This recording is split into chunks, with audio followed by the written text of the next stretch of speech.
The story we're about to tell you happened over 10 years ago, but only now, after a lot of therapy, are we ready to relive those days. It all happened to me and my girlfriend after an incredible vacation in the Ozark Mountains, Arkansas. Everything had been perfect, from the chosen location to the ideal weather. Not too cold, not too hot. On our way back home, my girlfriend asked me to take a small detour to photograph an abandoned mansion near Russellville. She's been a photographer for over 15 years, and, at the time, was preparing an exhibition called Places with Invisible Voices. Needless to say, it ended up being an exhibition that never saw the light of day.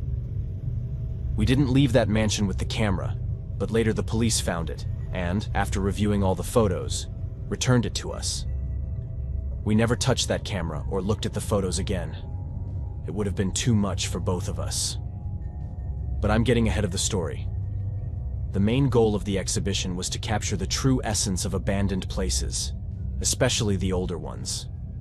Spaces that were once grand, but over time blended into the landscape and became invisible. As she used to say, there's a kind of silence in them that's characteristic and gives a certain freedom to the act of contemplation.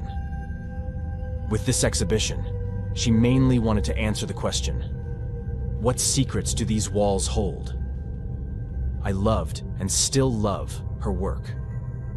She always had the ability to capture these spaces in a truly revealing way, as if the photos could talk to us and tell us what those walls and objects had lived through. Little did we know that we would also experience firsthand the terror stored in that place.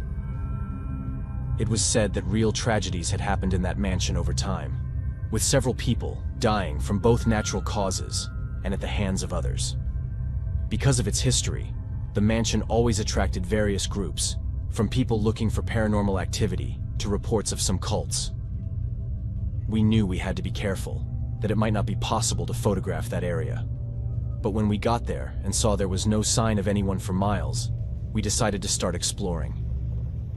The mansion was absolutely gigantic, colossal even, full of rooms leading to other rooms. I remember trying to note every detail and room we passed through so that when we wanted to go back and leave, we could do so. We had been there for about an hour when I started feeling strange, like we were being watched. I looked at her and realized she was feeling the exact same thing. I asked if she had enough photos. She said no, but still preferred to leave right then. That's when we saw a kind of shadow running in the next room. I grabbed her by the arm, and we both started running. We went through a few rooms, but we had gone too far into the mansion and couldn't tell if that was the exit or not. In this moment of panic, I made a grave mistake. We had two possible paths. One was to keep running down the corridor and, further ahead, use the stairs to go down. The other was to go down the stairs right there. If I had chosen to go down the corridor, as my girlfriend wanted, we would have gotten out of the mansion in time. But stubborn as I am, I said we should go down right there. And that's what we did. We went down those dark stairs, and only when we were at the bottom did we realize it was too late. We heard the door behind us close. We were in a room with no windows or exit, probably a basement. Furious, I tried with all my strength to open the door, but there was nothing I could do. The door was locked. I could hear people murmuring on the other side. I panicked even more. If there had been any doubts until that moment, now they were all gone. We weren't alone, and, on the other side of the door, there were at least two people. I still remember my girlfriend's terrified face, the recognition that we were trapped, completely at the mercy of those who had locked us in. We spent 2 full days in that space, yelling and asking why we were there. No one ever answered. We explored every corner of that room, but there was no other way out except through the door we had entered. My girlfriend had lost her phone while running away, and mine was completely out of battery. There was no way to call for help except to beg. By the second day, we were completely defeated and desperate. We hadn't eaten anything. The water we had brought with us had run out the day before, and we hadn't been able to sleep through the night. At this point, we were convinced we wouldn't get out of there alive. What happened next is something we still can't understand or explain. my girlfriend realized someone was on the other side of the door. Someone a bit impatient by the way they were pacing in circles. She approached the door and begged them to let us out. It was a vague plea, more out of desperation than anything else. But then the door opened, and a completely disheveled woman told us to run. Run as fast as we could to the end of the corridor, down the stairs, out of the mansion, and into the forest surrounding the abandoned building. We clung to each other and started running, not even letting the woman finish her sentence. During that run, 1,000 things went through my mind. But the most dominant was that this was some kind of sick game. They were letting us go so they could hunt us down. I decided not to share this with my girlfriend. We were both completely on edge and terrified. Sharing that thought wouldn't help. Later, I found out she had thought the exact same thing, and had chosen not to tell me for the same reason. So, we ran through that forest all night, stopping only at a stream to drink water and recover a bit, afraid that at any moment we'd be discovered and something terrible would happen. The relief we felt when we finally reached Russellville was overwhelming. We were both crying and knew we had narrowly escaped. Later, when we were calmer, we realized that we probably weren't hunted in that forest, at least not intentionally. The woman who opened the door and saved our lives was probably another victim, one we left behind. We did our best to describe her face to the police, but the reality is, we only remembered her looking completely dirty and terrified. We were both in a state of stress. Looking at her face wasn't a priority. As I said at the beginning, 10 years have passed, and the police were never able to find a single trace of the people who had trapped us.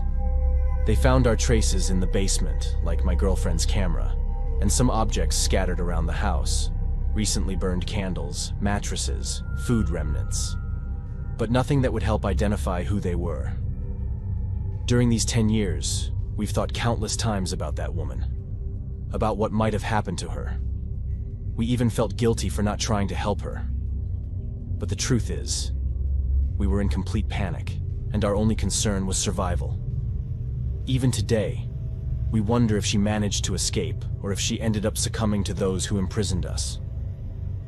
Sometimes, I have nightmares where I return to that mansion, where I see her begging for help while I flee without looking back.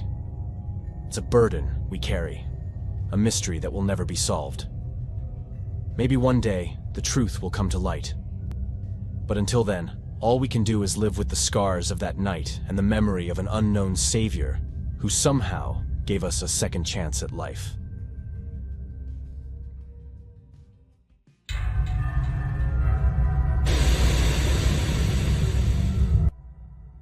The story I want to share has stayed with me for many years. Despite growing up and trying to forget it, there are times when I still feel like I'm living it. Everything happened in the summer of 2002 when I went to spend vacation at my grandparents' house. My family is originally from Wyoming, but before I was born, my parents moved to Denver. So, almost every summer, I would spend some days with them. It's a very isolated area and prone to abandonment. Like my parents, many people left in search of better opportunities in the cities, and as a result, the number of abandoned houses increased year by year. There were even fewer children, reduced to just 14, with some, like me, only spending part of their time there. Since there were so few of us, we ended up forming groups and exploring the area together. My grandparents always gave me a lot of freedom, which is why I loved the time I spent there. I felt like a true explorer. Even though I got along with all the kids, my best friend was Cole. We were the same age and shared a love for nature. It was common for us to meet at the end of the day and continue our adventures until it was time to go to bed. The town had at least 25 abandoned houses, and we had been inside almost all of them except one, where the structure was unstable and unsafe. But one day, while having dinner with my grandparents, I heard my grandfather tell stories of when he was young and went to church. I knew the church in the town center had been built only 5 years ago, so there must have been an older one. After asking him several questions, I managed to get a more or less exact location. It was about a 30-minute walk from our house, completely in the middle of the forest. Apparently there was not only a church in that area, but also some houses, much older than the ones we explored in the village. I still remember the excitement I felt that night, and how happy I was to share the news with Cole after dinner. We knew they wouldn't let us go there at night, but we couldn't wait until morning. We were 14 years old, and at the time, the dangers adults warned us about were just abstract stories to us. We decided to wait until everyone was asleep, and then sneak out. I know it was a terrible idea, and now that I'm an adult, I realize how naive and childish we were back then. But the truth is, we've all been that age and remember what it was like. Armed with flashlights, we set off on another adventure. In that village, everyone went to bed as soon as it got dark, so it wasn't very late when we left. But since we didn't know exactly where the church was and spent some time exploring the forest, we only found the church after midnight. It was large, but in terrible condition, a once grand structure now forgotten by time. Opening the door wasn't easy, but once inside, we saw we weren't the first to visit. Everything was covered in dust, but some areas showed signs of recent passage, with handprints on the walls and furniture. The church had 2 floors and looked like an old house that had been converted into a church over time. I decided to explore the 2nd floor and was about to tell Cole when I looked back and couldn't see him anywhere. I called out for him, but there was no answer. He was likely exploring the surroundings. We had done this a dozen times before in other places, so nothing seemed unusual, and I continued to the 2nd floor. The 2nd floor was in worse condition than the first, filled with cobwebs, dust, and stacked boxes. Then, in one corner of the room, I saw something alarming. It was hard to see in the dark, but as I approached and shone my flashlight, I realized it was a mattress with some food scraps. The mattress was in perfect condition, completely out of place among the other objects. Someone had spent a few nights there. Alarmed by this, I decided to look out the window to see if I could spot Cole. I had no difficulty identifying him. Around the church, everything was completely dark, and even the moon wasn't reflecting much light. I saw his flashlight immediately. So feeling more at ease, I turned my attention back to the room and noticed something shining on the floor.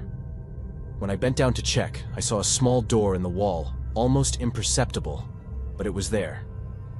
Today, I still think that shiny object on the floor, which made me bend down and find the door, saved my life. I was about to see where that small door led when I heard the main door of the church close. Cole was back. But how could he have walked so fast? When I looked out the window a minute ago, he had been in a distant area. Then I started hearing footsteps, heavy and dragging. Panic set in. That wasn't Cole. It wasn't his walk, and it certainly wasn't the walk of a child. Without thinking twice, I used all my strength to open the small door and squeezed myself inside.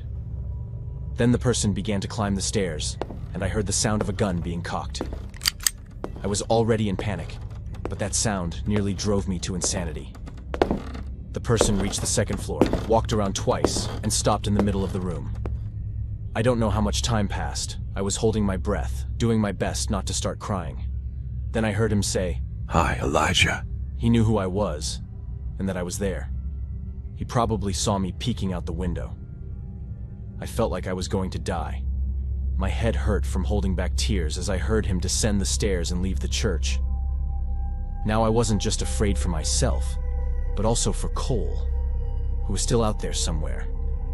After hiding for what felt like an eternity, I cautiously emerged and peered out the window. I could still see Cole's light, moving around in the same area. Without a second thought, I raced down the stairs, out of the church, and sprinted with all my might toward him. When I caught up, he was poised to enter another house. I screamed at him to run and not look back, just to keep running. He didn't hesitate. The urgency in my voice was enough for him to take off after me. When we reached the village, we sprinted straight to Cole's house.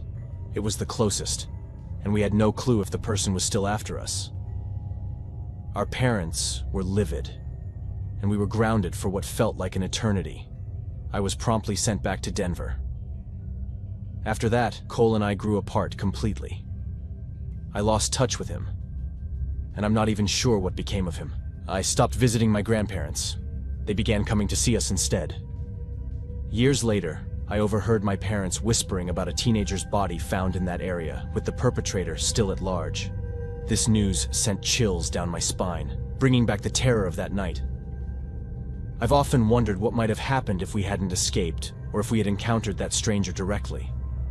Though I've moved on and built a life far from those dark woods, the experience has left an indelible mark on me, a constant reminder of the fragile line between childhood curiosity and real danger.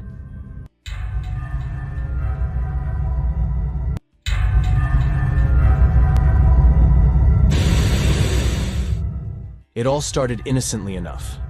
We were just a group of friends, bored on a Saturday night, looking for a thrill. The old asylum on the outskirts of town had always been the subject of rumors and ghost stories. Some said it was haunted, others claimed it was cursed. But we never believed any of that.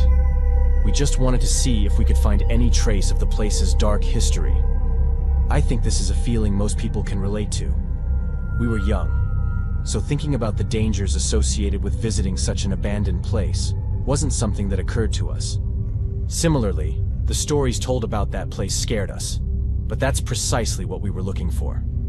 With not much to do in that isolated town, the prospect of a little excitement was too good to ignore.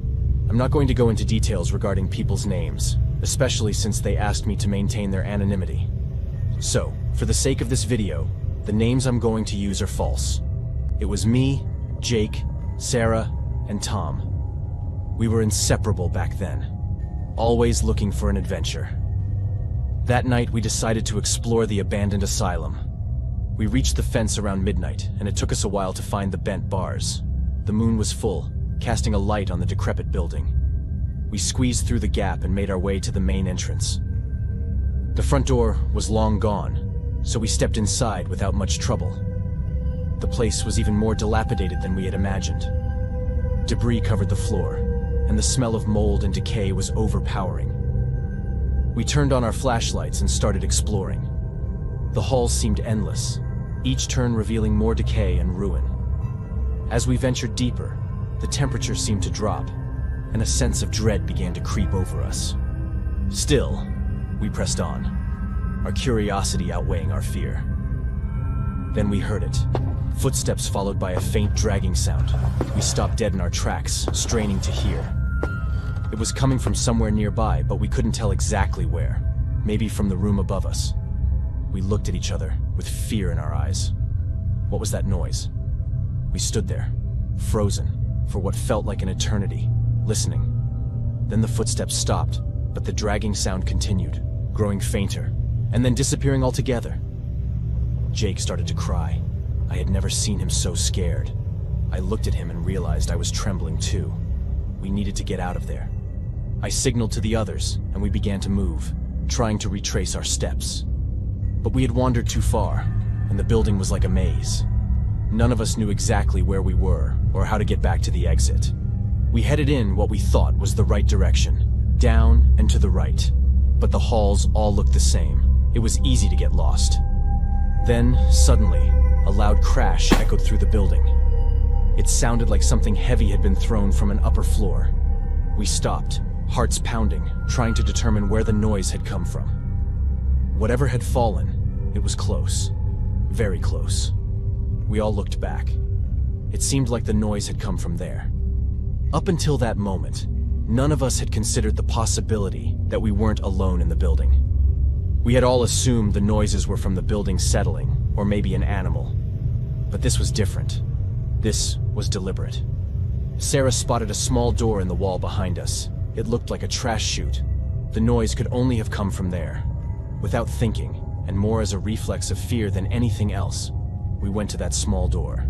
It was rusty and stuck, but we managed to pry it open. What we saw inside made our blood run cold. It was a tunnel, and it was covered in something sticky and dark red. Blood. Dried blood everywhere. We didn't need to say anything. We all understood how serious this was. We had stumbled onto something we shouldn't have. We started moving again, faster this time, but trying to be as quiet as possible. We had to find a way out. We had descended a lot, but we couldn't tell which floor we were on because we hadn't seen any windows. And then we saw them. Bodies. More than 15 of them, scattered around the floor. They were people. All dead. What we had heard falling was one of them. Panic set in. We stopped caring about noise and just ran. We had to get out before whoever did this found us. Finally, we found an exit and burst outside. We ran until we reached a spot with cell reception and called the police. The next few days were a blur. The police arrived quickly, securing the asylum and questioning us thoroughly. We told them everything we knew, which wasn't much, and then we were sent home. Our parents relieved, but furious. They had no idea where we had gone, and the shock of our story left them grappling with fear and anger. The news of the asylum discovery spread like wildfire. The media descended on our small town, eager for any morsel of information about the gruesome find. We became minor celebrities. Our faces splashed across the evening news. Our names whispered in horror among the townspeople. But the attention only deepened our trauma. We weren't heroes. We were survivors. And the weight of what we had seen was crushing. Years passed, and the asylum's dark history faded from public memory. But for us, it was always there, lurking in the shadows of our minds.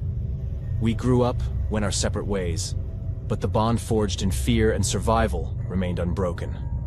Occasionally, we would meet, our conversations inevitably turning to that night. Our voices hushed, as if speaking too loudly might summon the ghosts of our past. I never got interested in anything related to the occult or crime after that night. It was funny because I used to love detective novels and crime shows. But after seeing those bodies and realizing how close we came to becoming victims ourselves, I couldn't stomach it anymore. That night changed everything for me.